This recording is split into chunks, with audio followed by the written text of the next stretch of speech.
देखिए, जो matrimonial disputes हैं उसमें काफ़ी तरह की सिचुएशंस होती हैं, काफ़ी तरह की प्रॉब्लम्स होती हैं और हर प्रॉब्लम का एक सॉल्यूशन जो है गिवन स्टैट्यूट में है। अलग अलग स्टैट्यूट्स हैं, हिंदू मैरिज एक्ट है, डीवी एक्ट है, आपका डोमेस्टिक वायलेंस एक्ट है। और ये सब जो एक्ट्स हैं बेसिकली ये बनाए गए थे in order to support the women's right और to protect them from domestic violence or from the instances of abuse। और उसी चीज़ में ही कई बार सरकमस्टेंसेस ऐसे डेवलप होते हैं कि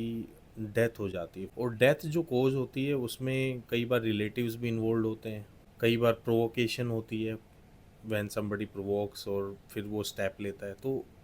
ऐसी सरकमस्टेंसेस में एक दो प्रोविजंस हमारे हैं इम्पोर्टेंट, वो काम आते हैं। That is 113A 113B of Indian evidence act, और जो अभी के 117 118 ऑफ द भारतीय साक्ष्य अधिनियम, जो चेंज हो गया बेसिकली ये। और वो दो इंस्टेंसेस क्या कहते हैं, वो प्रिजम्पशन को लेके कहते हैं। और क्या ऐसे इंस्टेंसेस में जो हस्बैंड के परिवार वाले हैं या हस्बैंड के रिलेटिव है, फैमिली है, वो हमेशा ही गिल्टी मानी जाएगी। तो इसका जो आंसर है, आज सुप्रीम कोर्ट में एक इम्पोर्टेंट केस था इसके रिगार्डिंग में, जिसमें कि एक्विट कर दिया गया। उनके जो केसेस हैं वो ख़त्म कर दिए गए हैं, एंड केसेस थे अबेटमेंट ऑफ सुसाइड के। जो फैक्ट है वो ये है कि ऐसे ही एक मैट्रिमोनियल डिस्प्यूट में जो विक्टिम है उसकी डेथ हो जाती है, और जो डेथ है, डेथ का जो कोज है वो बताया जाता है कि जो हस्बैंड है और रिलेटिव्स हैं उन्होंने इतना प्रेशराइज़ किया, और इस वजह से जो है ये अनफॉर्चुनेट एक इंसिडेंट हैपन हुआ। तो बेसिकली जो हस्बैंड है और जो हस्बैंड के रिलेटिव हैं उनको अक्यूज बना दिया जाता है। जो ट्रायल कोर्ट था उन्होंने कन्विक्ट कर दिया था अक्यूज पर्सनस को, जो कि 306 that is amendment of suicide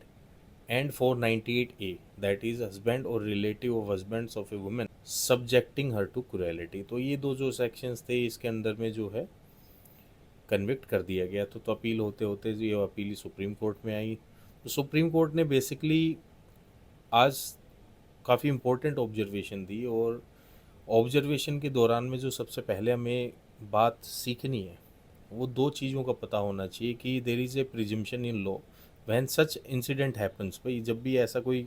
incident होता है तो ऑलरेडी एक प्रिजम्पशन होती है कोर्ट में, एंड वो प्रिजम्पशंस जो दी हुई हैं वो दी हुई है 113A and 113B of the Indian evidence act, जो कि अब 117 118 में पहला सेक्शन कहता है presumption to the abetment of suicide, कि जो सुसाइड हुआ है ऐसे इंस्टेंसेस में वो बेसिकली हुआ है due to the pressurisation, provocation और similar acts by the husbands for illegal demand और इलीगल डोरी। जो दूसरा सेक्शन है वो बेसिकली कहता है प्रिजम्पशन ऑफ डाउरी डेथ, कि डाउरी डेथ जो हुई है, वो जो डेथ हुई है वो बेसिकली डाउरी की वजह से करी गई है। इसमें डिफरेंस ये है कि जो पहला सेक्शन है उसमें डेथ के बारे में जानकारी नहीं है, उसके बारे में उसमें सुसाइड के बारे में जानकारी, कि जब भी ऐसा कोई इंस्टेंस होगा जिसमें विक्टिम ने सुसाइड कर लिया due to the instances of pressurization या फिर क्रूएलिटी फॉर इलीगल डिमांड, और अगर सुसाइड को हम साइड में रख दें और कोई डेथ ऐसी कोज होती है अंडर सस्पिशियस सर्कमस्टेंसेस, तो इन दैट केस अगर ऐसे एविडेंसेस हैं कि डेथ से पहले जो विक्टिम है उसको क्रुएलिटी, हरेसमेंट करी गई फॉर इलीगल डिमांड्स, और ऐसे इंस्टेंसेस थ्रू द एविडेंसेस निकल के आ रहे हैं, then there will be a presumption कि डाउरी डेथ हुई है, जो डेथ कोज हुई है वो हस्बैंड और हस्बैंड के रिलेटिव्स के कारण ही हुई है, उनकी हरेसमेंट की वजह से ही हुई है। तो क्वेश्चन ये आता है कि क्या हर इंस्टेंस में ऐसा मान लिया जाएगा, ऐसी प्रिजम्पशन हो जाएगी? उसी का ही जो एक इम्पोर्टेंट डिसीजन आ जाया है सुप्रीम कोर्ट का, एंड जो केस का नाम है वो राम प्यारे versus state of Uttar Pradesh. इस केस में सुप्रीम कोर्ट ने ऑब्जर्व किया कि जो प्रिजम्पशन है under 113B of Indian evidence act, जो कि कहती है डाउरी डेथ के बारे में कि अगर वुमेन को सब्जेक्ट किया गया है of cruelty and harassment by the husband और relatives before the instance of death, तो ये प्रिज्यूम कर लिया जाएगा कि इट इज़ डाउरी डेथ, और वो डाउरी डेथ के अंदर में ही आपका ट्रायल चलेगा और उसी के अंदर में ही कन्विक्ट होगा। बट एक प्री रिक्विजिट ये कहा है कि in such cases where the presumption of dowry death, जो कोर्ट है उसको कंसिडर क्या करना है, उसको कंसिडर करना है कि जो एविडेंसेस है उसमें स्ट्रॉन्ग एविडेंसेस ये हों कि वो जो हरेसमेंट है वो बिफोर द डेथ हुई है और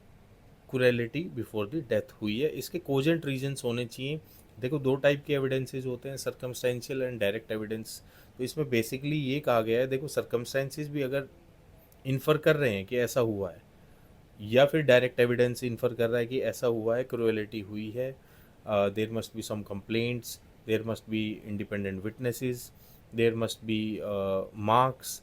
अगर कोई इंजरी हुई है तो इस टाइप के जो एविडेंसीज हैं, अगर कोई वेपन यूज हुआ है तो वो रिकवर हुआ है, जो चोट है वो मैच करनी चाहिए according to the timeline of the complaint. तो इस टाइप से अगर कोई स्ट्रॉन्ग एविडेंसेस अगर सजेस्ट कर रहे हैं कि हरेसमेंट हुई है, हमारे को क्रूएलिटी हुई है विक्टिम को, then this presumption will be invoked, और जो पर्सन है उसके लिए जो ट्रायल चलेगा और कन्विक्शन होगा वो फिर डाउरी डेथ के लिए होगा। अदरवाइज इन अदर सर्कमस्टेंसेस जिसमें कि एविडेंसेस नहीं है, कोजेंट एविडेंसेस नहीं है, सर्कमस्टेंशियल एविडेंस भी डिविएट हो रहे हैं, सर्कमस्टेंशियल एविडेंस भी सजेस्ट नहीं कर रहे हैं कि कोई क्रूएलिटी हुई है, then this presumption will not work और जो पर्सन है उसको कन्विक्ट नहीं किया जाएगा। इस केस में भी बेस्ड ऑन दिस ऑब्जर्वेशन जो पर्सन था उसको एक्विट कर दिया गया है, and the person was a relative of the husband, तो उसको एक्विट कर दिया गया है by the bench of justice